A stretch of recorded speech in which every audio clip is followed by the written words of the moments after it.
সারা বিশ্ব থেকে যদি বাংলাদেশ তার সন্তানদেরকে আনে, বাংলাদেশ এক রাতেই পরাশক্তিতে পরিণত হবে। এইরকম মেধা বাংলাদেশে আছে আলহামদুলিল্লাহ।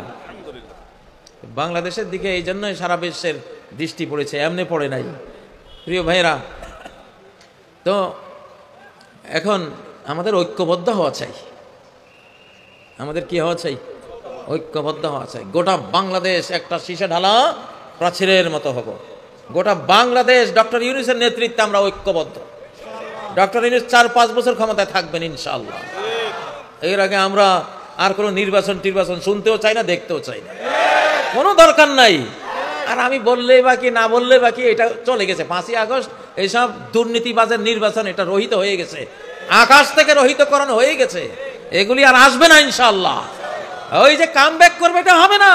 অনেকেই আবারও দুর্নীতি করার জন্য নির্বাচন জিকির করছেন, আবার মুখে জঙ্গিবাদের কথা বলছেন, জঙ্গিবাদের ভুয়া মার্কেটিং করতেছেন।